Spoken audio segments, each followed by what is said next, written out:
ഏറ്റവും പുതിയ ഡിസൈനുകൾ, ഏറ്റവും കുറഞ്ഞ പണിക്കൂലിയിൽ, ഏറ്റവും മികച്ച ഓഫറുകൾ. Only at Regalia golden diamond, Chavakkad. Kadappuram പഞ്ചായത്തിൽ സമഗ്ര ശുദ്ധജല വിതരണ പദ്ധതിയുടെ നിർമ്മാണോദ്ഘാടനം ഇന്ന് നടന്നു. ജലവിഭവ വകുപ്പ് മന്ത്രി റോഷി അഗസ്റ്റിൻ ഓൺലൈനായി ഉദ്ഘാടനം നിർവഹിച്ചു. ഗുരുവായൂർ നിയോജക മണ്ഡലത്തിൽ ഉൾപ്പെട്ട കടപ്പുറം പഞ്ചായത്തിലെ ജനങ്ങളുടെ ദാഹമകറ്റുന്ന സമഗ്ര ശുദ്ധജല വിതരണ പദ്ധതിക്ക് ആവശ്യമായ 10 ലക്ഷം ലിറ്റർ സംഭരണ ശേഷിയുള്ള കുടിവെള്ള ടാങ്കിന്റെയും അനുബന്ധ പ്രവൃത്തികളുടെയും നിർമ്മാണോദ്ഘാടനമാണ് നടന്നത്.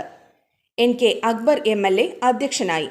Chavakkad block panchayat president K Ashitha, Kadappuram panchayat president Saliha Shoukath, ജില്ലാ പഞ്ചായത്ത് അംഗം മുഹമ്മദ് ഗസാലി, ബ്ലോക്ക് പഞ്ചായത്ത് അംഗം സുബ്രഹ്മണ്യൻ, വാർഡ് മെമ്പർ മൻസൂർ അലി, വിവിധ രാഷ്ട്രീയ പാർട്ടി പ്രതിനിധികളായ KV അഷ്റഫ്, സുബൈർ തങ്ങൾ, നാസർ ബ്ലങ്ങാട്, വിശ്വനാഥൻ, PM നൌഷാദ്, രാധാകൃഷ്ണൻ, പഞ്ചായത്ത് അംഗങ്ങൾ, ഉദ്യോഗസ്ഥർ തുടങ്ങിയവർ പങ്കെടുത്തു.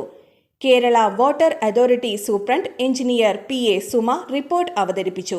ജൽജീവൻ മിഷൻ പദ്ധതിയിൽ ഉൾപ്പെടുത്തി 41.39 കോടി രൂപ വിനിയോഗിച്ചാണ് പദ്ധതി യാഥാർത്ഥ്യമാക്കുക. NK അക്ബർ MLA ഇടപെട്ട് വട്ടേക്കാട് മൊയ്തുണ്ണി ഹാജിയുടെ മകൻ സുൽഫിക്കർ ഹാജി സൗജന്യമായി നൽകിയ 10 സെന്റ് സ്ഥലത്താണ് ജലസംഭരണി തയ്യാറാക്കുന്നത്. അന്താരാഷ്ട്ര നിലവാരമാർന്ന 100% സംശുദ്ധമായ silver jewellery collections, hand crafted classic silver ornaments, platinum പോലെ silver, Alukkaran silver jewellery, Chettuva road, Chavakkad, Chettuva road, Vadanappally.